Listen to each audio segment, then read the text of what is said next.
नमस्कार कर्नल साहब, बहुत बहुत स्वागत है आपका। नमस्कार, जय Hind. Thank you very much, आपने अपने शो पर हमें बोलने का मौका दिया है और हम आपकी तारीफ करते हैं कि आप लोगों तक एक बड़े अच्छे डिस्कशन, रिलेवेंट डिस्कशन जिसमें फैक्ट्स एंड फिगर आते हैं। I think people are crazy about your show कि ये बड़ा एजुकेटिव शो होता है। Thank you so much sir. Sir ये बताइए कि बांग्लादेश की पूर्व प्रधानमंत्री शेख हसीना हमारे देश में एक तरह से शरण लिए हुए हैं, लगभग 20 दिन उनको हो गए हैं और अब खबर ये आ रही है कि बांग्लादेश का गृह मंत्रालय जो उनको डिप्लोमेटिक पासपोर्ट जारी किया गया है उनके नाम पर, उसको रद्द करने वाला है। अगर ऐसा हो जाता है तो किस तरह की दिक्कतों में आ जाएंगी शेख हसीना, और तब क्या वो भारत में रह पाएंगी? सबसे बड़ी बात यह है कि हमें बड़ी जिम्मेदारी से समझ लेना चाहिए कि क्या शेख हसीना हमारे यहाँ शरण लिए हुए हैं या नहीं लिए हुए हैं। एज ऑन टुडे वो शरण नहीं लिए हुए हैं और उनके पास जो उनका पासपोर्ट जब वो अंदर आई थी उसके बेसिस पर उनको एंट्री दी गई है, पूरी फॉर्मेलिटीज करी गई हैं और ऐसा समझा जाता है कि जनरली ये एप्लीकेबल होता है 3 to 6 मंथ्स मैक्सिमम के लिए। बट सबसे बड़ी डेवलपमेंट ये हो गई कि जो उनका डिप्लोमेटिक पासपोर्ट जो होता है, one pager white visa and passport जिसको हम कहते हैं, अगर वो कैंसिल कर दिया जाता है तो वो राजनयिक या वो पॉलिटिशियंस या वो अपॉइंटमेंट जिनको ये दिया जाता है, ये वर्ल्ड ओवर उनको कहीं भी ले जा सकता है। जिस दिन इसको कैंसिल कर दिया जाता है तो इवन टू दी एक्सटेंट कि वो जिस कंट्री में है इस समय वहां पर भी वो वैलिड नहीं माना जाता है। ये इसकी टेक्निकलिटी है। और सबसे बड़ी बात, अब वो या तो इंडिया उन्हें एज अ शरणार्थी ग्रांट कर दे, एज अ रिफ्यूजी ग्रांट कर दे और रख ले, वो एक अलग बात है, लेकिन अब वो यहां से किसी और कंट्री में नहीं जा सकती। वो सिर्फ और सिर्फ वापस अपने बांग्लादेश जा सकती हैं जहां की वो सिटीजन है। सो यस, एक बहुत ही नई डेवलपमेंट ये हुई है और इसकी कंफर्मेशन बांग्लादेश ने ऑफिशियली भी दे दी है कि यस, उन्होंने ना केवल शेख हसीना का बट सारे उनके पॉलिटिकल कैबिनेट मिनिस्टर्स का, सबका वो वन पेजर वीजा एंड उनकी जो पासपोर्ट है उनको कैंसिल कर दिया। सर इस डेवलपमेंट को किस नजर से देखा जाए, क्योंकि जब शुरुआत में वो यहाँ आई थी और वहां पर एक नई सरकार आ गई है तो ये भी कहा जा रहा था कि उनके ऊपर तो बहुत सारे आरोप हैं और अगर उनको उनके ऊपर कोई केस चलाना होगा बांग्लादेश सरकार ने तो उनको भारत को डिपोर्ट करना पड़ेगा, वापस भेजना पड़ेगा। क्या उस के तहत प्रेशर बनाने के लिए सब कुछ किया गया ताकि वो और कहीं ना जा सके और भारत भी उनको अपने पास ना रख सके और उनके पास एकमात्र ऑप्शन यही रह जाए कि उन्हें बांग्लादेश वापस जाना पड़े? जो फैनेटिक और इराटिक स्टेट्स होते हैं वो इस तरह की कार्रवाई जरूर करते हैं, चाहे वो आप पाकिस्तान ले लीजिए। मैं तो कहता हूं बांग्लादेश पाकिस्तान की राह पर चलता हुआ नजर आ रहा है। एक एक्सट्रीम स्टेप्स जो लेने होते हैं एज अ फैनेटिक, वो लेने की कोशिश कर रहा है। सबसे बड़ी बात मैं फिर से आपको या दर्शकों को बता दूं, बांग्लादेश में इस समय कोई भी नई सरकार नहीं है। ये एक इंटरिम केयर टेकर सरकार है जिसे मिलिट्री कमांडर ने कन्वीन किया है, एक तरह से अपॉइंट किया है, क्योंकि नई सरकार का मतलब हो जाएगा कि शायद वो पॉपुलरली इलेक्टेड या पार्लियामेंट द्वारा क्रिएटेड वो सरकार हो। ऐसा बांग्लादेश में इस समय नहीं है। वो सिर्फ एक केयर टेकर एडवाइजर है जो उनके प्राइम मिनिस्टर इस समय बने हुए हैं। जी जी, जो सबसे बड़ी बात आती है कि डिपोर्ट किया जाए या ना किया जाए। अगर बांग्लादेश और इंडिया के बीच में एग्रीमेंट्स और ट्रीटी देखें तो हमारे बीच में ये एग्रीमेंट जरूर है कि अगर किसी भी कैदी को, किसी भी फरार कैदी को, किसी भी एक्यूज्ड को जस्टिस के लिए वापस उसकी कंट्री में लाना हो तो भारत उसमें कॉर्पोरेट करेगा, क्योंकि ये म्यूचुअल होता है दोनों कंट्रीज के बीच में, एक्स्ट्राडिशन एग्रीमेंट जिसको बोलते हैं। सो अगर बांग्लादेश का कोई भी कोर्ट शेख हसीना को कन्विक्ट डिक्लेयर कर देता है, उनके खिलाफ चार्जेस के ऊपर उनको एक सजा देना चाहता है, तो बांग्लादेश सरकार का ये राइट होगा कि वो हमसे ये मांगे। उसके बाद हमारा प्रोसेस स्टार्ट होता है कि हम करें या ना करें, क्योंकि शेख हसीना का जो भी लॉयर इंडिया में उनके लिए रिप्रेजेंट करेगा वो इस केस को फाइट कर सकता है। And finally decision is given by the government and the court that क्या करना है या क्या नहीं करना। टेक्निकली इंडिया को एक्स्ट्राडिशन प्रोसेस के अंडर बांग्लादेश की मांग पर शेख हसीना को उन्हें वापस देना चाहिए। इंटरनेशनल लॉज यही कहते हैं। पर सर पासपोर्ट, डिप्लोमेटिक पासपोर्ट रद्द हो गया, फिर तो वो भारत में एक शरणार्थी के तौर पर ही रहेंगी और भारत के सामने क्या ऑप्शन होगा? क्या भारत उनको सिर्फ और सिर्फ एक शरणार्थी के तौर पर ही शरण दे पाएगा?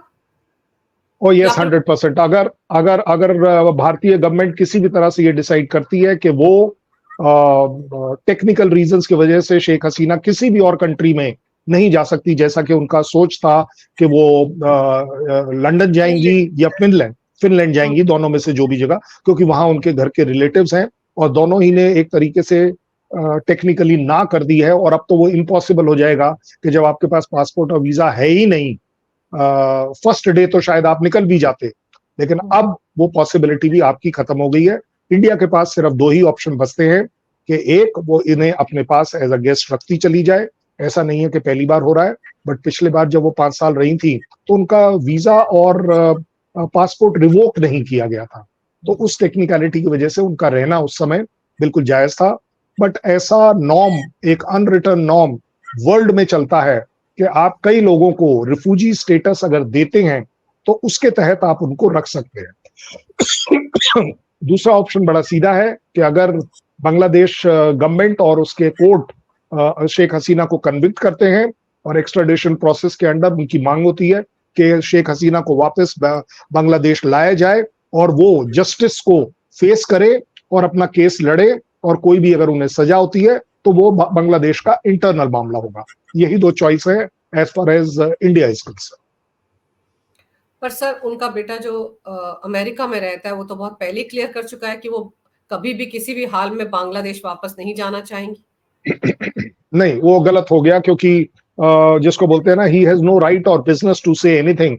जब आपने बांग्लादेश छोड़ ही दिया है तो अब आप अपनी माँ के बारे में कोई भी कमेंट करें। आपको मैं याद दिला दूं, उनका पहला कमेंट था, फर्स्ट डे का कमेंट था कि अब मेरी माँ कभी वापस नहीं जाएगी, हम्म। और उन्होंने पॉलिटिक्स से संन्यास ले लिया है, वो इससे बाहर आ गई, वो अंत हो गया है, मतलब जिसको बोलते हैं एक तरह से उनके पॉलिटिकल एस्पिरेशंस का।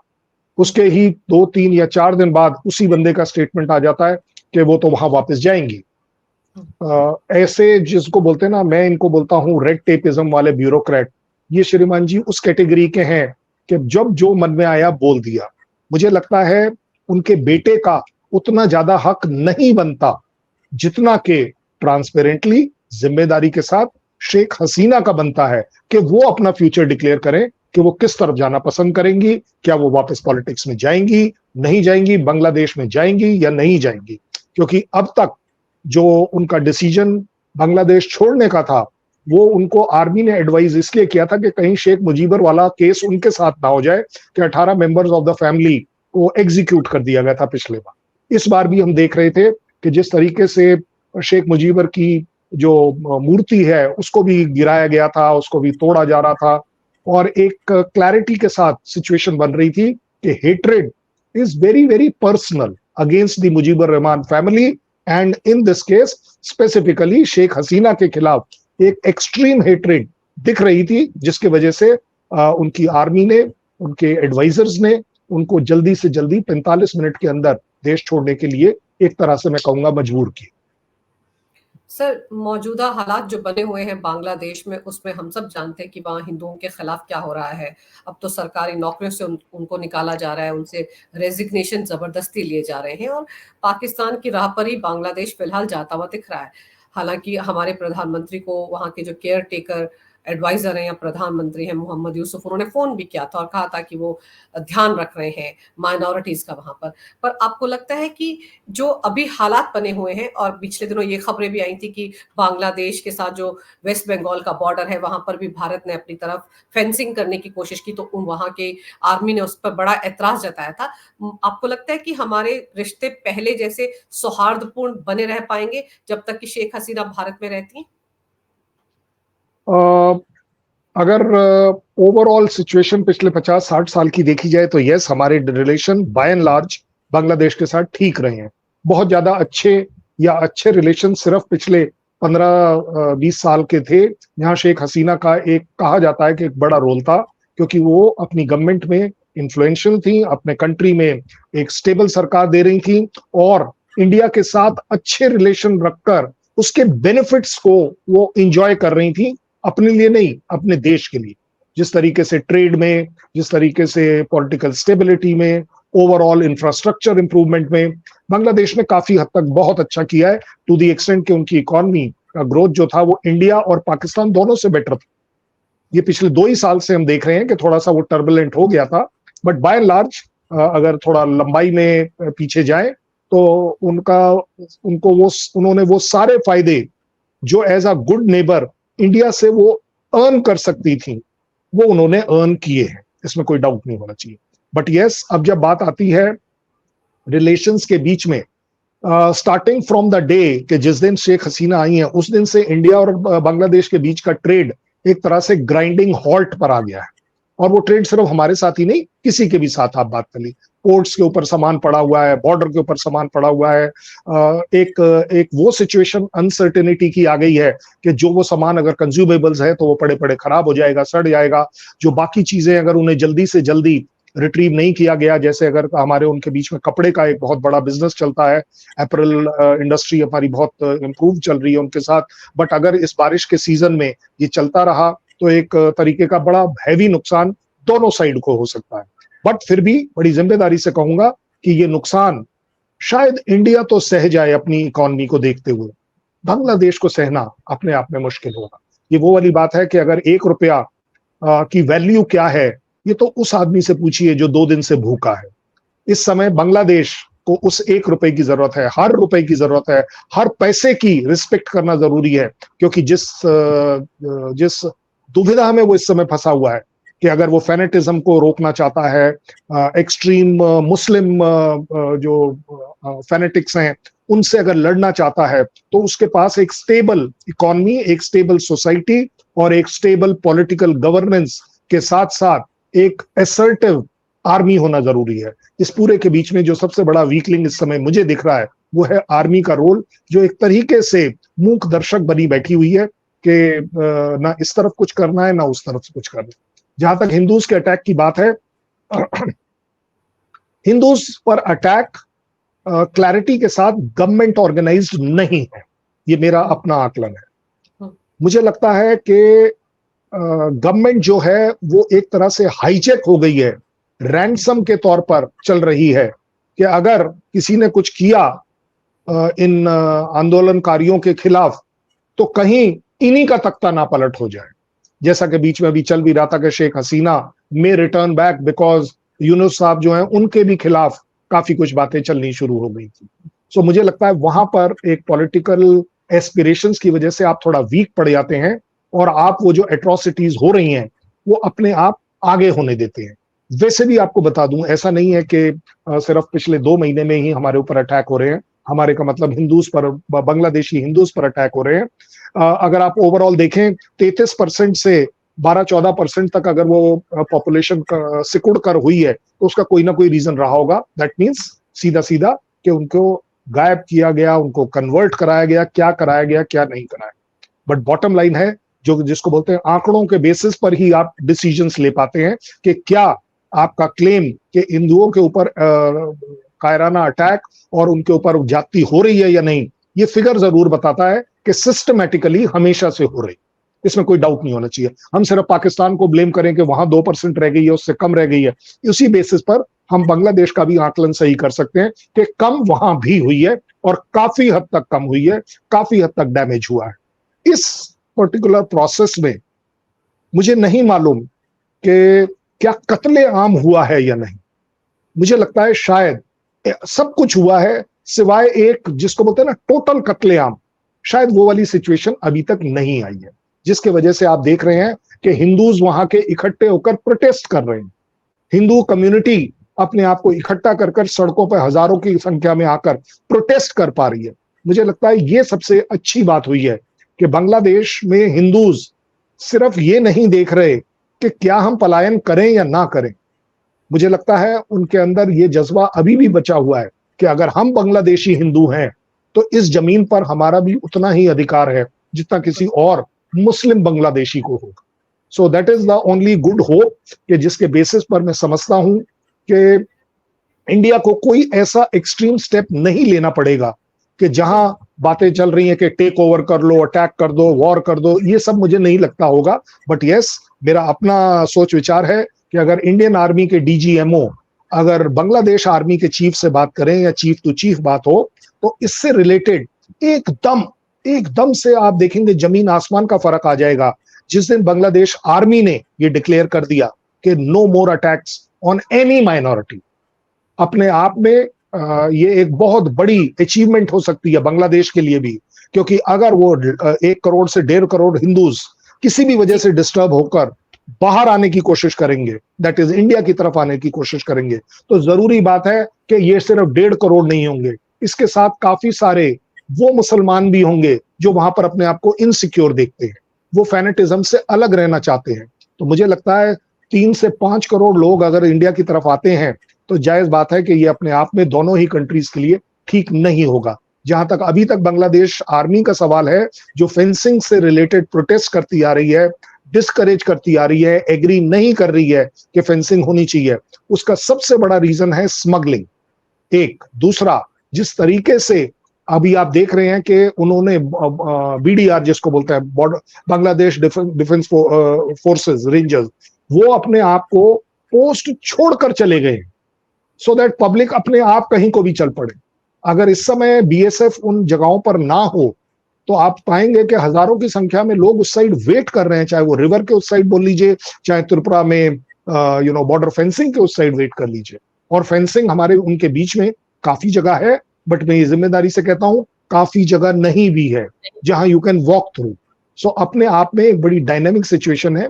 इंडिया को बहुत ही मैच्योरिटी के साथ बांग्लादेश आर्मी और बांग्लादेश पॉलिटिक्स को डेवलप करना पड़ेगा कि वो इस तरह की कोई कार्रवाई ना होने दें। बिल्कुल सही कह रहे हैं आप सर।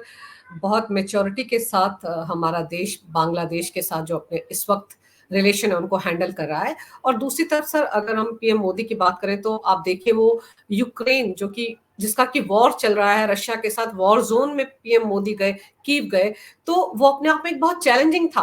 और अब जो खबर आ रही है कि यूक्रेन और रशिया के बीच में प्रिजनर्स ऑफ वॉर जो हैं 250-300 के आसपास, उनके एक्सचेंज को लेकर भी जमीन तैयार हो गई है। क्या ये माना जाए कि पीएम मोदी की इस विजिट के बाद ऐसा माहौल बन रहा है कि दोनों देशों के बीच की जो वॉर चला रहा है ये बंद हो सकता है?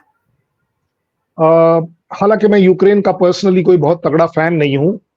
मैं एक्चुअली उनका एक तरह से कह सकते हैं टिट फॉर टैट वाला क्रिटिक हूं, क्योंकि ये वही यूक्रेन है जिसने आज तक मुझे, मेरे देश को, कभी भी यूनाइटेड नेशन के किसी भी चार्टर के ऊपर इंडिया के सपोर्ट में वोट नहीं डाले।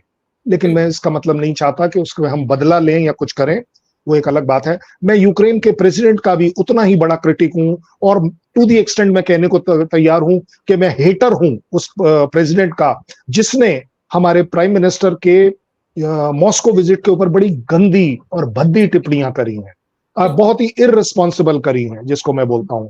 मैं अगर पर्सनली उस समय अपनी इमेच्योरिटी में बोलूं तो मैं शायद प्राइम मिनिस्टर को रिक्वेस्ट करता कि आपको यूक्रेन नहीं जाना चाहिए, but that would have been immaturity, क्योंकि वर्ल्ड में चीजें मैच्योरिटी के साथ ऑब्जर्व करी जाती हैं और काफी कुछ एब्जॉर्ब किया जाता है। आप अपने अंदर उसको समा लेने देते हैं, सह जाते हैं जिसको बोलते हैं। आपने बात करी पीडब्ल्यूज की। पीडब्ल्यूज जो है मेजॉरिटी जो हुए हैं, जो रशियन सोल्जर्स कर्क्स में यूक्रेन ने अरेस्ट किए थे, वो है 115। और इन्हीं 115 का एग्जैक्ट फिगर दे रहा हूं जो कि आपस में एक्सचेंज किया गया। और रशियंस ने जो यूक्रेनियन वापस करे हैं, ये वो वाले हैं जो डोनेस्क और मारियोपोल के एरिया के जो स्टील इंडस्ट्री में काम करने वाले थे, उन सबको जो उठाया था। साथ ही साथ हालांकि मैं ये भी कह सकता हूं कि रशिया ने काफी सारे बच्चे भी उठाए हैं, ऐसी बात नहीं है, but at the same time एक बड़ी अच्छी डेवलपमेंट हुई है। और इसके बीच में प्राइम मिनिस्टर मोदी या इंडिया का रोल अगर हम ढूंढें तो आपको जरूर कहीं ना कहीं कनेक्शन मिलेगा। प्राइम मिनिस्टर मोदी अकेले वो इंसान है इस दुनिया में जिन्होंने ना केवल उन दोनों कंट्रीज को विजिट किया है at the time of war, और उससे बड़ी बात सबसे जो किसी ने नहीं किया है, आप कृपया कर बैकग्राउंड में चेक करा लीजिए, किसी ने नहीं किया कि एक प्राइम मिनिस्टर इंडिया विजिट में प्रेसिडेंट पुतिन जैसी पर्सनालिटी के सामने खड़े होकर यह बोल पाता है कि this is not a era of war. I don't think किसी ने कहा है, पहली बात। दूसरी बात, सेकेंड विजिट में वही प्राइम मिनिस्टर पुतिन के गले लगता है। एक जॉइंट प्रेस कॉन्फ्रेंस में पुतिन की हाजिरी में, साथ बैठे हाजिरी में, जिसको मैं कहता हूं, वो ये कह पाता है कि missile attack on hospital where children are dying is not a fair one. बहुत बड़ी बात है, किसी ने नहीं किया है, आप कृपया करके चेक कर लीजिए। और ये वही प्राइम मिनिस्टर है जो उस झप्पी के बाद, जिसको कि यूक्रेन के प्रेसिडेंट ने क्रिटिसाइज किया था और बुरी तरह से क्रिटिसाइज किया था, बच्चों की तरह क्रिटिसाइज किया था, इररिस्पॉन्सिबली क्रिटिसाइज किया था, हेट्रेड के साथ क्रिटिसाइज किया था। ये प्राइम मिनिस्टर 10 घंटे की जर्नी एक ट्रेन में लेकर जाता है और उसको जब गले लगाता है तब उसकी कहां गई एथिक्स? पहली बात। दूसरी बात, प्राइम मिनिस्टर जरूर मना कर सकते थे उस इनविटेशन को कि हमें नहीं आना, अगर आपने हमारे बारे में ऐसे ही कहना है, जो कि नॉर्मल ह्यूमैनिटेरियन तरीका काम करने का ये होता है, ह्यूमन मेंटालिटी भी यही होती है कि अगर आप मुझे क्रिटिसाइज ही कर रहे हैं तो मैं आपसे मिलने क्यों आऊं?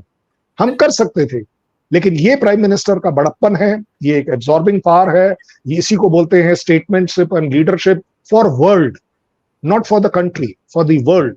आपका tolerance limit when it comes to world काफी बढ़ जाता है, और उसी बड़प्पन में आकर आप उस प्रेसिडेंट को गले लगाते हैं और उसको भी यही ऑफर करते हैं कि आपको लड़ाई रोकनी चाहिए। और उससे भी बड़ा एक इंडिकेशन क्या देते हैं कि वो उस सिमेट्री पर जाते हैं जहां पर बच्चों को दफनाया गया था।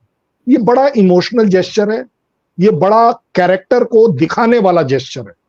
आपके मेरे दिमाग में जब तक वो नहीं गए थे, मुझे नहीं लगता हमें आया होगा कि एक प्राइम मिनिस्टर 4 घंटे की विजिट के लिए जा रहा है, 10 घंटे की जर्नी कर रहा है और जा कहां रहा है? जहां बच्चे दफनाए गए। Oh my God, what a gesture. मुझे लगता है Ukraine must be very grateful and president Zelensky should die of shame कि आपने उस प्राइम मिनिस्टर के बारे में क्या कुछ कह दिया जो आपके यहां आकर इतनी अच्छा काम कर गया, बात कर गया। सबसे बड़ी बात, प्राइम मिनिस्टर ने एक बहुत बड़ी स्टेटमेंट दी है कि दोनों कंट्रीज के बीच में बात होनी चाहिए लड़ाई रोकने की, और अगर उसमें भारत जैसी भी रोल आप लोग चाहें प्ले करने के लिए तैयार है। So we are not US कि हम अपनी नाक घुसाएंगे, हर चीज में घुसाएंगे, कंडीशंस लगाएंगे, डराएंगे, धमकाएंगे। एक बहुत ही मैच्योर स्टैंड है ये इस बात का कि यस, हम आपके बीच में अगर आप किसी भी तरह का रोल, मध्यस्थता की बात नहीं हो रही है, वो वर्ड लोगों ने लगा लिया, जिस भी तरह का रोल आप चाहेंगे हम करने के लिए तैयार हैं। एक एनवायरमेंट बनाने के लिए तैयार है। ऐसे बनता है एनवायरमेंट, यूएस की तरह नहीं बनता है कि नहीं नहीं नहीं लड़ना नहीं चाहिए, लड़ना नहीं चाहिए, और ऊपर से बोले भैया ये ले F-16, ये भी तू इस्तेमाल कर और जा, ये ले तेरे रुपए, ये रहे तेरे एमुनिशन, ये रहे तेरे हथियार। लेकिन यार वॉर नहीं होनी चाहिए, war is a bad thing, war is a bad thing only for Russia, not for Ukraine, not for the supporter. बड़ी बड़ी देखिए क्रिटिकली इसको एनालाइज कर देख लीजिए कि एक इंडिया क्या कह रहा है और एक यूएस जैसा सो कॉल्ड कहने के लिए वर्ल्ड का पावर नंबर 1, किस बात का पावर नंबर 1? अगर आप हेट फैला रहे हो, लड़ाई फैला रहे हो, उस यूक्रेन को आपने मार दिया ये बोलकर, ये लालच देकर के नेटो में लूंगा, नेटो में लूंगा, ना नेटो में लिया, ना सपोर्ट किया, और सपोर्ट करते करते ये यूक्रेन का कहना है कि 90% यूक्रेन डिस्ट्रॉय हो गया। बिल्कुल भाई उसकी इकोनॉमी मुझे नहीं लगता अगले 30 साल तक जग पाएगी, उठना तो बहुत दूर की बात है, जिस तरह का डिस्ट्रक्शन हुआ होगा। सर, पीएम मोदी के स्टेचर की बात करें तो दुनिया में वैसे भी वो बड़े पावरफुल वर्ल्ड लीडर है इस वक्त, और इस विजिट ने तो उनके कद को और बढ़ा दिया। वो क्योंकि यूक्रेन में उनको, उनकी जान को भी खतरा हो सकता था। हमारे एसपीजी किस तरह की सिक्योरिटी वहां पर अपने साथ लेकर गए थे, और इसीलिए शायद वो ट्रेन के रास्ते गए हैं, क्योंकि वॉर जोन में कहीं से कुछ भी हो सकता है, और उनके खिलाफ कितने लोग नफरत पाल कर बैठे वो हम सबको पता है। और यूक्रेन जा रहे हैं जहां का प्रेसिडेंट ये सारी बातें कह चुका है कि दुनिया का सबसे बड़ा लोकतंत्र का नेता कैसे पुतिन के गले मिल सकता है, वगैरह वगैरह। तो ये तो बहुत, उनके कद को तो ये दुनिया में बहुत बड़े हो गए हैं, और अगर ये माहौल बन जाता है दोनों देशों के बीच में, रशिया और यूक्रेन के बीच में, तो credit goes to PM Modi. Oh 100%, ये मैं नहीं कह रहा हूं, ये यूनाइटेड स्टेट और वेस्टर्न कंट्रीज बोल रहे हैं कि we are very keenly observing the visit of prime minister Modi to Ukraine and Russia. क्यों? क्योंकि वो सब अपनी सो कॉल्ड गलत और अच्छी कोशिशें एग्जॉस्ट कर चुके हैं। अब वो किस पर क्यों? अदरवाइज आप बताइए, यूके को क्या मतलब है कि हमारा प्राइम मिनिस्टर कहां जा रहा है, कहां नहीं जा रहा? और स्पेशली यूक्रेन और रशिया के बारे में। रशिया तुम्हारा एनिमी है, यूक्रेन को तुम सपोर्ट कर कर सुसाइड करवा रहे हो as far as western countries are concern. आप मेरे प्राइम मिनिस्टर को बारे में क्यों कीनली ऑब्जर्व कर रहे हो? क्योंकि ये वो प्राइम मिनिस्टर है जो बाकी सब हाथ खड़े कर चुके हैं कि अब हमसे नहीं हो पा रहा। भाई लड़ाई को 2 साल होने आ रहे हैं, अब और क्या चाहते हो? तीसरा साल अभी अगले साल आ जाएगा, फिर दैट मीन्स आप सब नाकारा हो गए। सीधी हिंदी की लैंग्वेज में अगर बोलूं, आप किसी काम के नहीं रहे, सिवाय आपने तेल गिराने का काम किया है इस लड़ाई में, पेट्रोल डालने का काम किया है, भड़काया है। कहीं किसी ने रोकने की ना बात करी ना रोक रहा है। शुरुआत में तो सेरेमोनियली बात करी गई थी, लेकिन आपको भी मालूम है वो सेरेमोनियल का यूज क्या है। जब आप पहले से ही कह देते हो मैं तो भाई यूक्रेन के साथ खड़ा हूं तन मन धन तीनों से, और रशिया के खिलाफ खड़ा हूं, तो आप बताइए लड़ाई रुकेगी कैसे? जेलेंस्की को एक लाइन बोलनी चाहिए थी यूएस को कि you stop this war, we will consider you for NATO. Where is the problem? वो Zelensky actually has made a cartoon out of himself, क्योंकि वो उसका बेसिक कैरेक्टर जो 30-40 साल उसने बेचारे ने किया है, वो अपने आप में बेवकूफ बन गया। उसे लगा अब आ रहे हैं, अब आ रहे हैं, अब आ रहे हैं। अभी भी अगर उसको F-16 दे देंगे, कितने काम कर लेगा आप बता दीजिए? 4 ड्रोन पकड़ा दीजिए, क्या कर लेगा? मैं कह रहा हूं 2 हाइपरसोनिक मिसाइल भी दे दीजिए, क्या कर लेगा? मॉस्को तक हाइपरसोनिक मिसाइल पहुंच जाएगी, मॉस्को खत्म हो जाएगा। 2 उससे, 10 उससे, 50 मिसाइल से खत्म नहीं होगा। आग और बढ़ेगी, आपके ऊपर अटैक और आएंगे। रशिया भी हाथ पर हाथ रखे नहीं बैठा रहेगा, क्योंकि लड़ाई। जी सर, आप बिल्कुल सही कह रहे हैं कि एक तरफ तो कहते हैं ना हाथी के दांत खाने के और दिखाने के, तो आगे बढ़ हम तेरे साथ हैं, और वैसे वॉर खराब है। ये वेस्टर्न कंट्रीज का दोहरा रवैया रहा है, दोगलापन। फिर उनकी आर्म्स लॉबी कैसे चलेगी सर? पैसा कैसे आएगा? अगर वॉर नहीं होगा तो उनके हथियार तो जंग लग जाएगा उनको, तो उनका तो यही तरीका है पैसा कमाने का। पर अब पीएम मोदी की भूमिका को देखकर आपको लग रहा है कि इजराइल और फिलिस्तीन के बीच, हमास के बीच जो कुछ चल रहा है, अभी आप देखिए कल सुबह भी इजराइल और हिजबुल्ला के बीच में एक दूसरे पर हमले किए गए हैं, वो वॉर भी तो रोकना जरूरी है। क्या आपको लगता है कि पीएम मोदी के इस कदम को देखकर, जो उन्होंने यूक्रेन और रशिया के साथ इस वक्त किया, ऑफर किया है कि हम किसी भी भूमिका में आपकी मदद करने को तैयार हैं, क्या वो भूमिका पीएम मोदी की वहां पर भी देखने को मिल सकती है, हमास, फिलिस्तीन और इजराइल के बीच में? ये एक्सपेक्टेशंस तो बढ़ गई होंगी ना दुनिया के इस वक्त।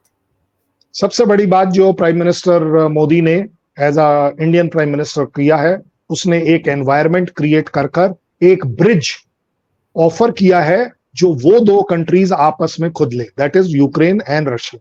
और ये पूरी दुनिया में अभी तक किसी ने नहीं किया था।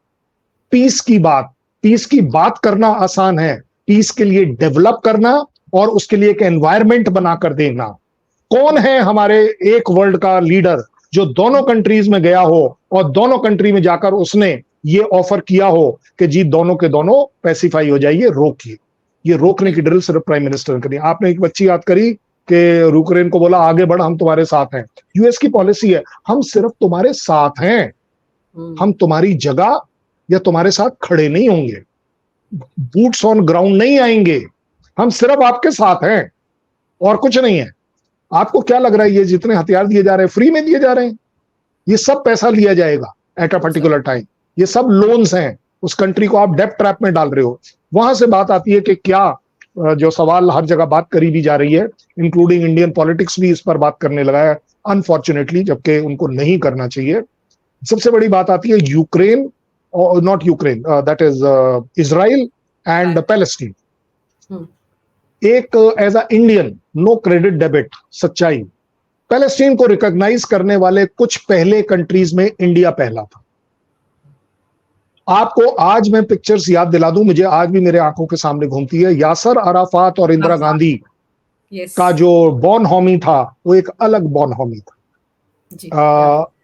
हमारी इंडियन कल्चर के खिलाफ जाकर इंदिरा गांधी ने यासर अराफात के साथ गले मिला था, बाय द वे, जिसके ऊपर कंट्रोवर्सी भी हुई थी, वो एक अलग बात है। बट ज्यादा बड़ी बात यह है कि इंडिया अकेला वो कंट्री है जिसने शुरुआती तौर पर पैलेस्टीन को रिकॉग्नाइज कर न्यू दिल्ली में उनकी एम्बेसी स्टैब्लिश करें। बड़ी सीधी बात है। Even Israel does not recognise Palestine, Palestine recognises Israel, but Israel doesn't recognise. दूसरी बात, एक बहुत बड़ी बात यह भी है कि इंडिया के रिलेशन इजराइल के साथ टॉप ऑफ द टॉप्स चले हैं, बेटर देन यूएस चले हैं। मैं आपको बता दूं, बेटर देन यूएस अगर आप पिछले 20, 25, 30 साल देख लें, बहुत बड़ी बात है ये। और उसमें एक पर्सनल केमिस्ट्री नेतन्याहू और मोदी की आ गई थी बीच में, जो अपने आप में सब चीजों को अप स्विंग में ले गई। पता नहीं आप लोग को याद है, जब नेतन्याहू आए थे वो अपने साथ 53 CEOs of the top companies of Israel को साथ लेकर आए कि इंडिया के साथ हम क्या कर सकते हैं। बहुत बड़ी बात है। उन्होंने आकर आपका हाइफा स्क्वायर, जो 3 मूर्ति वाला जो स्क्वायर है, उसके ऊपर हाइफा स्क्वायर का इनॉग्रेशन किया था। मैं लकीली प्रेजेंट था इसलिए मुझे याद है, और कोई बात नहीं। सो ओवरऑल अगर देखा जाए, इंडिया अकेला अगेन वही कंट्री है जो दोनों की दोनों कंट्रीज के साथ बात करने की काबिलियत रखता है, औकात रखता है, और वो दोनों कंट्रीज हमारी बात सुनने की क्षमता रखते हैं, रिस्पेक्ट करते हैं। जहां से बात आ गई कि यस, हम शायद पैलेस्टीन को उतना ओपनली सपोर्ट इसलिए नहीं कर पाए क्योंकि हम पैलेस्टीन और हमास को 2 अलग अलग एंटिटी मानते हैं। Hamas is a terrorism wing, Palestine is a state. As far as we are concern, ये हमारा ऑफिशियल वर्जन। और कहीं पर भी दुनिया में अगर टेररिज्म रिलेटेड कोई भी टेरर एक्ट होता है, जैसा कि 7 अक्टूबर पिछले साल हुआ था, India will stand by the victim, not by the aggressor. वो टेररिस्ट, टेरर करने वाला जब दूसरी कंट्री के अंदर घुसकर टेरर करता है, और अगर इंडिया उसे मॉरली एक्सेप्ट कर ले, तो फिर पाकिस्तान का टेररिज्म हमारे यहां भी एक्सेप्ट होना चाहिए। हमारे डबल स्टैंडर्ड नहीं है। हम कहते हैं कि कोई भी टेररिज्म, कोई भी नेक्सलिज्म, कोई भी एक्सट्रीमिज्म जो है, वो अगर देश के अंदर की है तो उसका इंटरनल मामला है। लेकिन अगर आप बॉर्डर क्रॉस कर दूसरी कंट्री में कुछ करते हैं, हम उस टेरर के खिलाफ हैं। इसलिए आज की तारीख में भी हम हमास के खिलाफ हैं। एंड बाय द वे, कृपया कर आप पैलेस्टीन की भी काफी लोगों की स्टेटमेंट सुन सकते हो कि जिसमें वो कहते हैं कि Palestine has got nothing to do with Hamas, they are terrorist, but why are you punishing us. लेकिन मैं कहता हूं, व्हाई आर आप एज पैलेस्टीन उनको गाजा पट्टी में इतना सपोर्ट कैसे दे सकते हो उस हमास को, जो 500 किलोमीटर की टनल्स बना ले? कहां से आ रहा है वो पैसा, कहां से आ रही है वो लेबर? ये आप पैलेस्टीनियंस ही कर रहे हो। बड़ी सीधी बात है, और तो कोई कर नहीं। और फिर भी आप स्ट्रगल करिए, हो सकता है आपके अपने तरीके हैं स्ट्रगल करने के, आप स्ट्रगल करिए, लेकिन आपका क्या हक बनता है कि एक दूसरे कंट्री इजराइल में जाकर आप इतने सारे रॉकेट फायर कर 1200 लोगों को मारकर, 250 लोगों को किडनैप कर आज तक आप रेप कर रहे हैं। आज तक भी उनकी मरी हुई लाशें इधर उधर बार बार मिल रही हैं। ये कौन सी फ्रीडम स्ट्रगल है? इसमें आ जाती है हेट्रेड। आई थिंक इंडिया के पास इससे ज्यादा अच्छा दर्द पूरी दुनिया में और किसी के पास नहीं। हमने ये दर्द सहा है, हम ये दर्द सह रहे हैं। हम चाहते तो बांग्लादेश की आजादी के बाद उसको टेक ओवर कर सकते थे, कोई रोक नहीं सकता था, लेकिन हमारी फितरत में नहीं है, हमारे कैरेक्टर में नहीं है। सो उस पॉइंट ऑफ व्यू से बाहर के देश जो हैं, पूरा वर्ल्ड इंडिया की तरफ 3 वजह से देखता है। एक, कि इंडिया इज राइट, वो सही बात कर रहा है। दूसरा, India does not have expansionist plan, हम विस्तारवाद में नहीं विश्वास करते। हमारी जमीन हमारे लोगों के लिए कम पड़ जाए, उसमें कोई हमें प्रॉब्लम नहीं है, लेकिन उसके लिए हम ये नहीं चाहेंगे कि हम बांग्लादेश को टेक ओवर करें। और उससे भी एक बड़ी बात, कंट्रीज हमारे को रिस्पेक्ट कर रही हैं आजकल। क्यों? क्योंकि हम एक वो इमर्जिंग इकोनॉमी है जो कि पूरी दुनिया को अफेक्ट करेगी। आज करेंगे, कल करेंगे, परसों करेंगे, लेकिन हम अफेक्ट जरूर करेंगे। सबके इंटरेस्ट हमारे साथ हैं, क्योंकि मैं लार्जेस्ट कंज्यूमर हूं, मैं लार्जेस्ट मार्केट हूं, और मैं जल्दी ही लार्जेस्ट मैन्युफैक्चरिंग हब बनने वाला। सर, मेरा फिर सवाल वही रह गया कि क्या इजराइल और फिलिस्तीन के बीच भी भारत कोई भूमिका निभाता आपको दिखता है भविष्य में? मैं ये जानना चाहती हूँ चलते ओके। देखिए, जहां तक आप बोल रही है कोई भूमिका निभाना सकता है या नहीं, इसके 2 पार्ट होते हैं। इंडिया ने कहीं, ये तो वही वाली बात हो गई, यूक्रेन और रशिया के बीच में भी हमने ये तो नहीं बोला कि हम निभाना चाहते हैं। हमारा ऑफर है, और ये ऑफर शब्द दाएं-बाएं हो सकते हैं, आप बहुत परफेक्ट भाषा इस्तेमाल करें जो डिप्लोमेसी में इस्तेमाल होती है, तो मैं वही कह जानना चाहिए कि हम ऑफर कर सकते हैं, क्या ऐसा कुछ हो सकता है? मुझे लगता है हम ऑलरेडी ऑफर कर चुके हैं। इंडिया हैज लॉन्ग बैक, देखिए जब आप इजराइल को ये मैसेज देते हैं कि we need to observe restraint, restraint against what, कि अगर आपके ऊपर कोई टेररिस्ट अटैक हुआ है इसका मतलब ये नहीं है कि उस पूरी की पूरी कंट्री को वाइप आउट कर दो आप, वी डोंट सपोर्ट इट। और अगर अगर हमने अपनी एम्बेसी इस टेररिस्ट अटैक की वजह से दिल्ली वाली बंद कर दी होती तो मैं मान लेता कि we are one sided.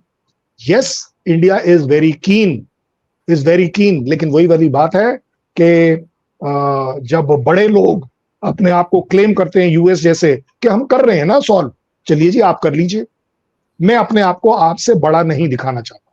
India has always and is right now Israel और गाजा के बीच में ऑलरेडी एक अकेली ऐसी एंटिटी खड़ी है जो शायद दोनों तरफ बात कर सकती है, बात कर चुकी है, और दोनों के साथ हमारे रिलेशन बड़े स्टेबल हैं, मैं तो ये भी कहूंगा।